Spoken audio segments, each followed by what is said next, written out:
Hello. Yesterday we read about Noah and the ark, how it happened that they loaded everybody up, and the animals, how they presented themselves, how they collected the food, and the people yelling outside the ark after the flood started, asking to be let in. And Noah telling them, nope, you're too late now. And I have to say, I couldn't have done what Noah did. I couldn't have stood there and denied people entrance to an ark knowing that they were going to pass away on the other side. And that's why I'm not Noah, because God put the person in the place that was able to do it. Well, anyway, they go forward. They get through it. It's a year that they're on the boat for. And then the boat rests on Mount Ararat. And in here it describes that God lets them out. And he lets them go, and they do their sacrifices. And it says that the garments of Adam and Eve were with Noah. And it says that Ham stole them.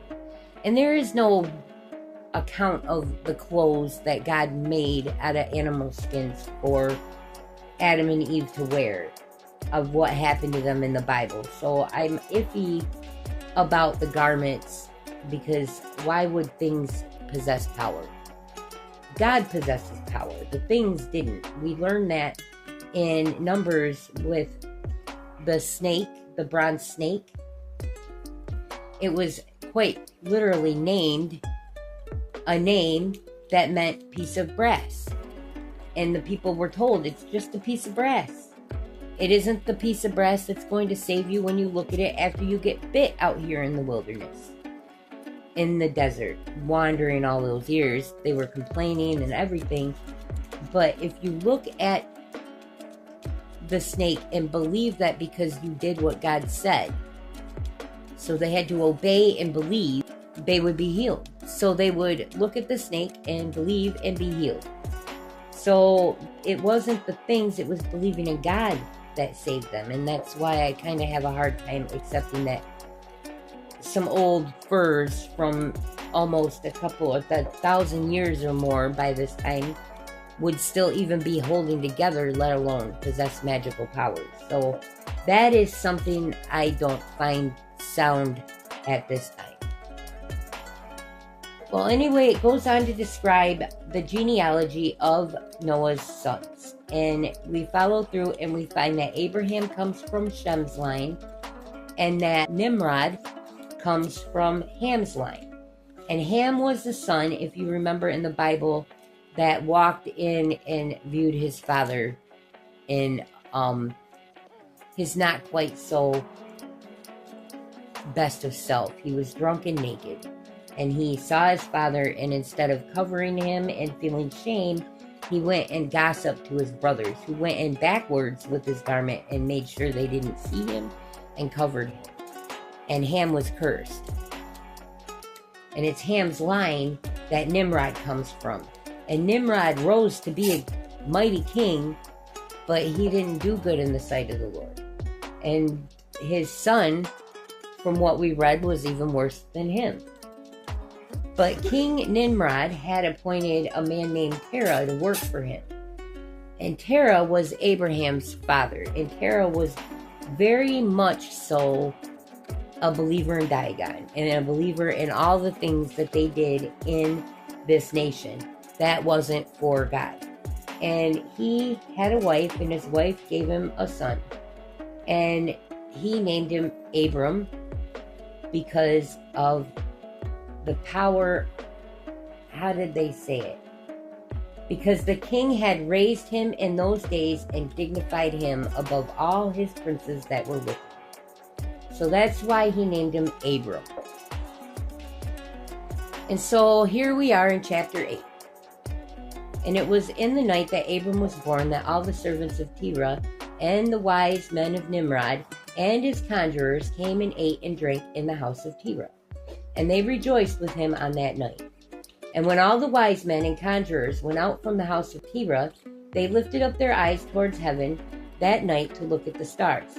And they saw, and behold, one very large star came from the east and ran in the heavens. And he swallowed up the 4 stars from the 4 sides of the heavens. And all the wise men of the king and his conjurers were astonished at the sight. And the sages understood this matter, and they knew its importance.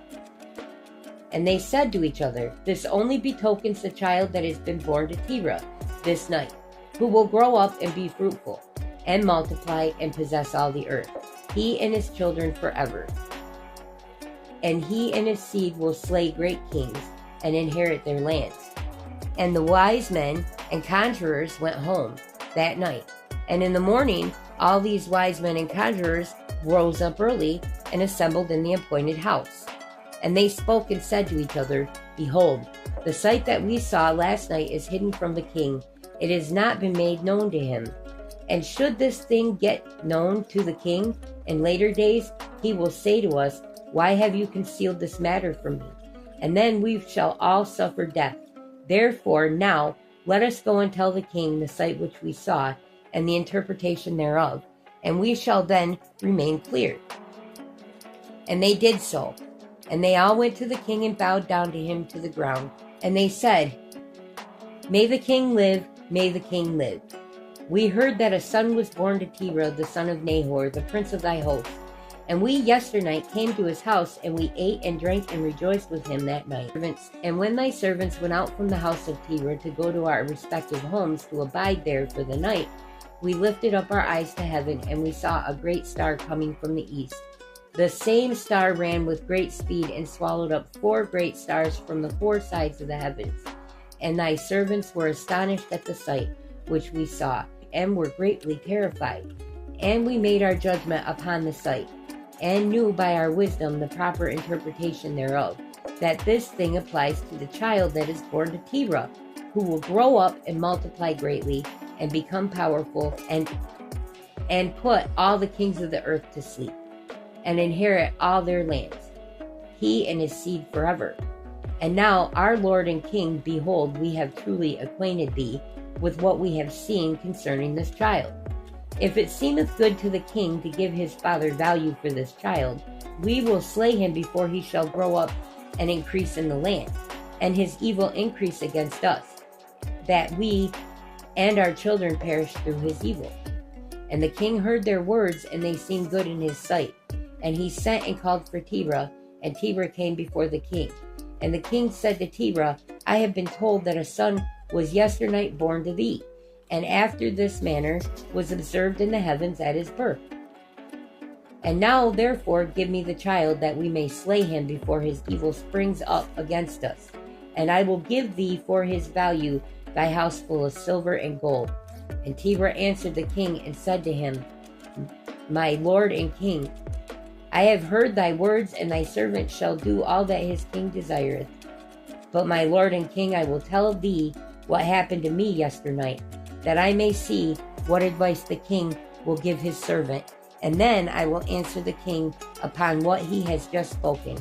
And the king said, "Speak." And Terah said to the king, "Ion, son of Mored, came to me yesternight, saying, 'Give unto me the great and beautiful horse that the king gave thee, and I will give thee silver and gold, and straw and provender for its value.' And I said unto him, Wait till I see the king concerning thy words, and behold, whatever the king saith, that will I do. And now, my lord and king, behold, I have made this thing known to thee, and the advice which my king will give unto his servant, that will I follow." And the king heard the words of Terah, and his anger was kindled, and he considered him in the light of a fool. And the king answered Terah and said to him, "Art thou so silly, ignorant, or deficient in understanding to do this thing, to give thy beautiful horse for silver and gold, or even for straw and provender? Art thou so short of silver and gold that thou shouldest do this thing, because thou canst not obtain straw and provender to feed thy horse? And what is silver and gold to thee, or straw and provender, that thou shouldest give away that fine horse which I gave thee, like which there is none to be had on the whole earth? And the king left off speaking, and Terah answered the king, saying, Like unto this has the king spoken to his servant. I beseech thee, my lord and king, what is this which thou dost say unto me, saying, Give thy son that we may slay him, and I will give thee silver and gold for his value? What shall I do with silver and gold after the passing of my son? Who shall inherit me? Surely then at my passing the silver and gold will return to my king who gave it. And when the king heard the words of Terah, and the parable which he brought concerning the king, it grieved him greatly, and he was vexed at this thing, and his anger burned within him. And Terah saw that the anger of the king was kindled against him, and he answered the king, saying, All that I have is in the king's power. Whatever the king desired to do to his servant, that let him do. Yea, even my son, he is in the king's power, without value in exchange, he and his 2 brothers that are older than he. And the king said to Terah, No, but I will purchase thy younger son for a price. And Terah answered the king, saying, I beseech thee, my lord and king, to let thy servant speak a word before thee, and let the king hear the word of his servant. And Terah said, Let my king give me 3 days' time, till I consider this matter within myself, and consult with my family concerning the words of my king. And he pressed the king greatly to agree to this. And the king hearkened to Terah, and he did so, and he gave him 3 days' time. And Terah went out from the king's presence, and he came home to his family, and spoke to them all the words of the king, and the people were greatly afraid. And it was in the 3rd day that the king sent to Terah, saying, Send me thy son for a price, as I spoke to thee. And shouldest thou not do this, I will send and slay all thou hast in thy house, so that thou shalt not even have a dog remain. And Terah hastened at the thing, as the thing was urgent from the king. And he took a child from one of his servants, which his handmaiden had borne to him that day. And Terah hastened, as the thing was urgent from the king. And he took a child from one of his servants, which his handmaiden had borne to him that day. And Terah brought the child to the king, and received value for him. And the Lord was with Terah in this matter, that Nimrod might not cause Abram's death. And the king took the child from Terah, and with all his might dashed his head to the ground, for he thought it had been Abram. And this was concealed from him from that day. And it was forgotten by the king, as it was the will of providence not to suffer Abram's sleep. And Terah took Abram his son secretly, together with his mother and nurse, and he concealed them in a cave, and he brought them their provisions monthly. And the Lord was with Abram in the cave, and he grew up, and Abram was in the cave 10 years. And the king and his princes, soothsayers and sages, thought the king had red-rummed Abram. And Haran, the son of Terah, Abram's oldest brother, took a wife in those days. Haran was 39 years old when he took her. And the wife of Haran conceived and bare a son, and he called his name Lot. And she conceived again and bare a daughter, and she called her name Milcah. And she again conceived and bare a daughter, and she called her name Sarai. Haran was 42 years old when he begat Sarai, which was in the 10th year of the life of Abram. And in those days Abram and his mother and nurse went out from the cave, as the king and his subjects had forgotten the affair of Abram. And when Abram came out from the cave, he went to Noah and his son Shem. And he remained with them to learn the instruction of the Lord and his ways. And no man knew where Abram was. And Abram served Noah and Shem, his son, for a long time. And Abram was in Noah's house 39 years. And Abram knew the Lord from 3 years old. And he went in the ways of the Lord until the day of his passing, as Noah and his son Shem had taught him. And all the sons of the earth in those days greatly transgressed against the Lord, and they rebelled against him.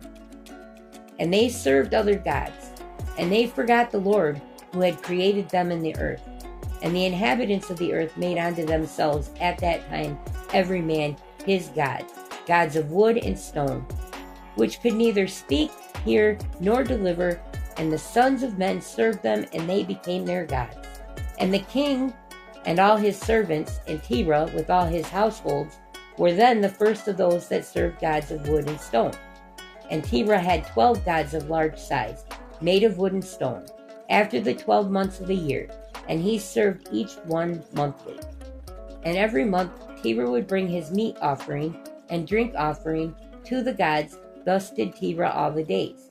And all that generation were wicked in the sight of the Lord, and they thus made every man his god. But they forsook the Lord who had created them.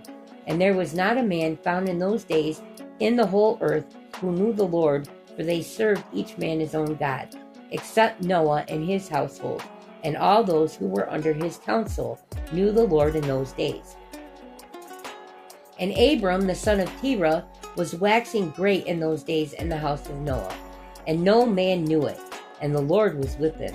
And the Lord gave Abram an understanding heart, and he knew all the works of that generation were vain, and that all their gods were vain, and were of no avail. And Abram saw the sun shining upon the earth, and Abram said to himself, Surely now, this sun that shines upon the earth is God, and him will I serve. And Abram served the sun in that day, and he prayed to him.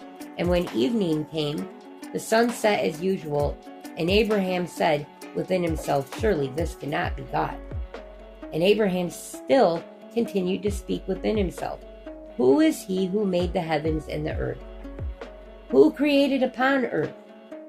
Where is he? And night darkened over him, and he lifted up his eyes towards the west, north, south, and east. And he saw that the sun had vanished from the earth, and the day became dark. And Abram saw the stars and moon before him. And he said, Surely this is the God who created the whole earth, as well as man. And behold, these his servants are gods around him. And Abram served the moon, and prayed to it all that night. And in the morning when it was light, the sun shone upon the earth as usual. Abram saw all the things that the Lord God had made upon earth. And Abram said unto himself, Surely these are not gods that made the earth and all mankind, but these are the servants of God. And Abram remained in the house of Noah, and there knew the Lord and his ways. And he served the Lord all the days of his life. And all that generation forgot the Lord, and served other gods of wood and stone, and rebelled all their days. And King Nimrod reigned securely, and all the earth was under his control. And all the earth was of one tongue and words of union. And all the princes of Nimrod and his great men took counsel together, Phut, Mizraim, Cush, Canaan, with their families, and they said to each other, Come, let us build ourselves a city, and in it a strong tower, and its top reaching heaven, and we will make ourselves famed, so that we may reign upon the whole world, in order that the evil of our enemies may cease from us, that we may reign mightily over them, and that we may not become scattered over the earth on account of their wars.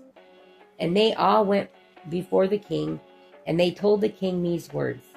And the king agreed with them in this affair, and he did so. And all the families assembled, consisting of about 600,000 men. And they went to seek an extensive piece of ground to build the city and the tower, and they sought in the whole earth. And they found none like one valley at the east of the land of Shinar, about 2 days' walk. And they journeyed there, and they dwelt there. And they began to make bricks and burn fires to build the city, and the tower that they had imagined to complete. And the building of the tower was unto them a transgression and a sin. And they began to build it.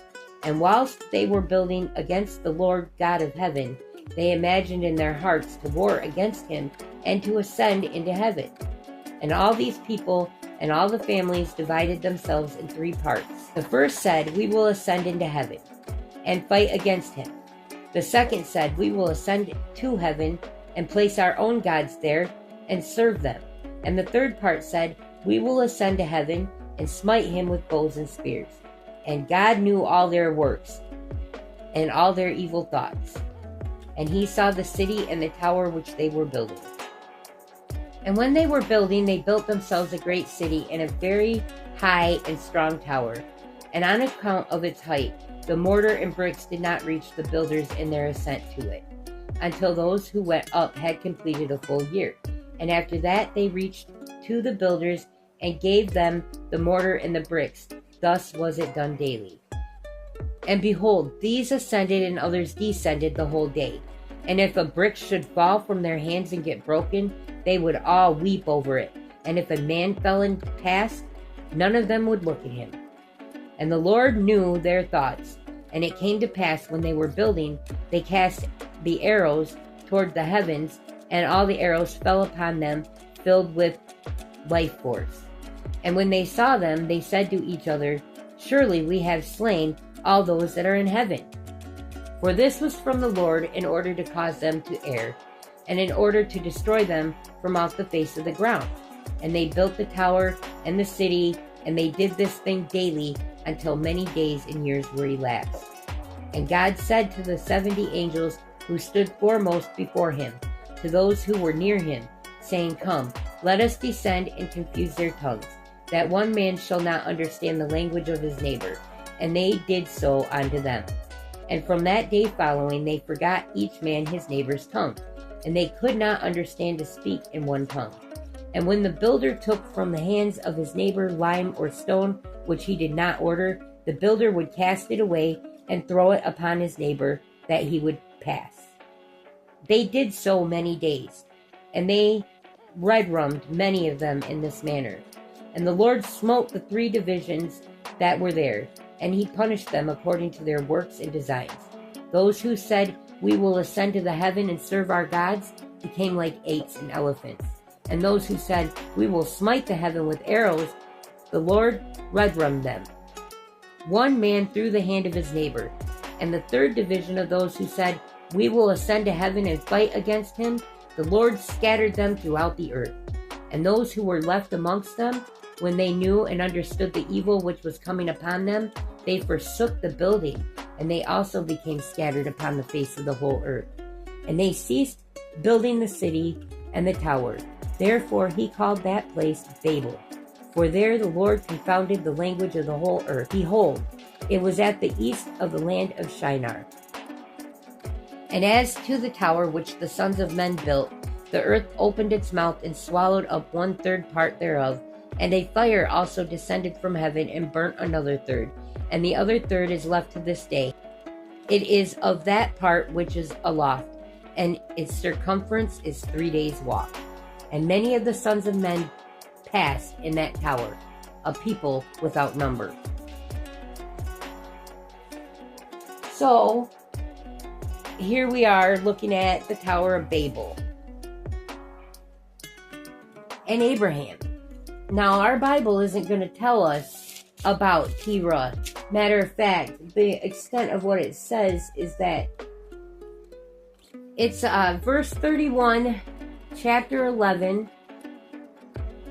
And Terah took Abram his son, and Lot the son of Abram his son's son, and Sarai his daughter-in-law, his son Abram's wife, and they went forth with them from Ur of the Chaldees to go into the land of Canaan.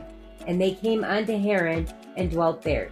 And the days of Terah were 205 years, and Terah died in Haran. Okay, so we'll go a little bit ahead of that.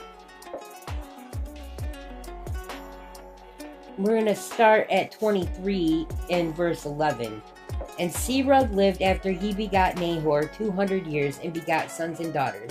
And Nahor lived 29 years and begat Terah. And Nahor lived after he begat Terah 119 years and begat sons and daughters. And Terah lived 70 years and begat Abram, Nahor, and Haran. Now these are the generations of Terah. Terah begot Abram, Nahor, and Haran begot Lot. And Haran slept before his father Terah in the land of his nativity in Ur of the Chaldees. And Abram and Nahor took them wives. The name of Abram's wife was Sarai, and the name of Nahor's wife was Milcah, the daughter of Haran, the father of Milcah, and the father of Iscah. But Sarai was barren, and she had no child. And Terah took Abram his son, and Lot the son of Haran, his son's son, and Sarai his daughter-in-law, and his son Abram's wife, and they went forth with him from Ur of the Chaldees to go into the land of Canaan. And they came unto Haran and dwelt there. And the days of Terah were 205 years, and Terah died in Haran. And now we're in chapter 12. Now the Lord had said unto Abram, Get thee out of thy country, and from thy kindred, and from thy father's house, unto a land that I will show thee. I will make of thee a great nation, and I will bless thee, and make thy name great, and thou shalt be a blessing. And I will bless them that bless thee, and curse him that curseth thee. And in thee shall all families of the earth be blessed. So we see that it doesn't mention Terah's idolatry. It doesn't mention Terah having to hide Abram. It doesn't say anything about a star showing in the sky that day. None of that is said in the Bible. So that's all just in Jasher. But there's nothing about life before Abram is already married to Sarai either. There's just not much about anything there. So it's hard to say if it's true whether or not he had to usher Abram out in that manner. But if it is true, then that means that Abram grew up worshiping God, not Dagon. And so it's just something to sit and think about there. I don't think that we are done with Abram yet in Jasher.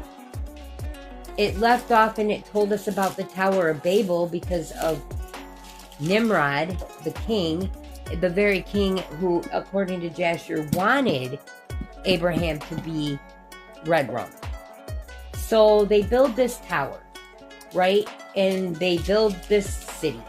And they think that they are going to get to heaven and confound God and take over. So what we have here in the Bible, I mean, what we just read there in Jasher, I don't recall reading much of that in the Bible. And where we can read about one language in the world and the confusion of languages is in chapter 11 of Genesis. And a lot of what we've been looking at the last couple days is in chapters 10, 11, and 12. And it's easiest, I've said it before and I'll say it again while you're going through them, to follow along in Genesis with the stories as much as you can so you can catch the differences. And so we're going to pick up on chapter 11. And the whole earth was of one language and of one speech. And it came to pass as they journeyed from the east that they found a plain in the land of Shinar, and they dwelt there. And they said to one another, Go to, let us make brick and burn them thoroughly. And they had brick for stone, and slime had they for mortar. And they said, Go to, let us build us a city and a tower, whose top may reach unto the heaven, and let us make a name, lest we be scattered abroad the face of the whole earth. And the Lord came down to see the city and the tower which the children of men builded. And the Lord said, Behold, the people is one, and they have all one language. And this they begin to do, and now nothing will be restrained from them, which they have imagined to do. Go to, let us go down, and there confound their language, that they may not understand one another's speech. So the Lord scattered them abroad from thence upon the face of all the earth, and they left off to build the city.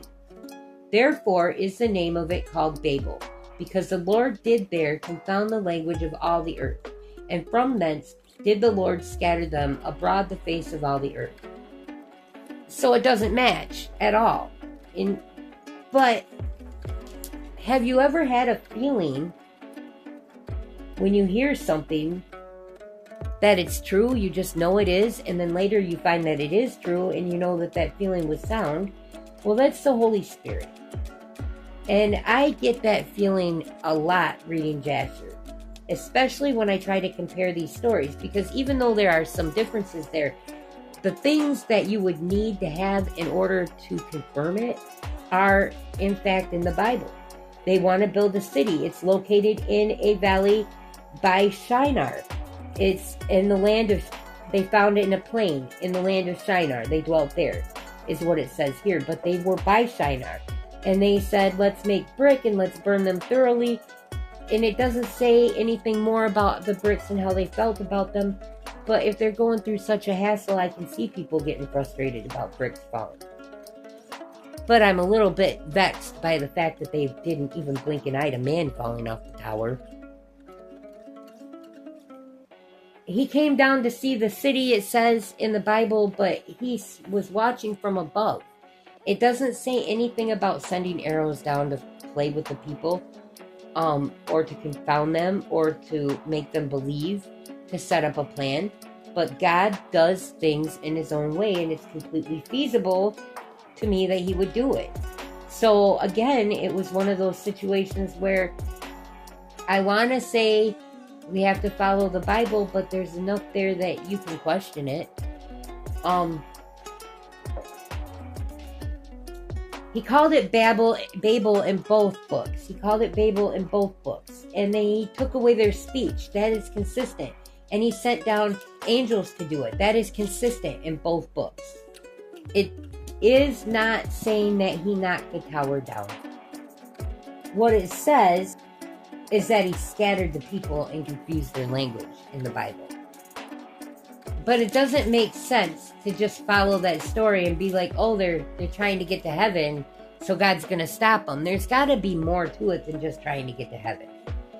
And so some of those details that we just heard in that story, I cannot say can be confirmed at this time in the Bible. Now, there is another Nimrod in Chronicles, but I do not believe that this is the same Nimrod. This is years later in David's time. So I don't believe that the story of Nimrod that we get in Chronicles has anything to do with Babel. And that is something I will actually have to go look at later and find. I've read the Bible. I don't have a good enough remembrance of it. But in time, we'll get there and I will find it. So this is where we're at for today. We're going to leave off with the people of Babel being confused and the tower being knocked down and God doing what he can to make sure that they can't get to him. And thank you so much for watching and have a good day.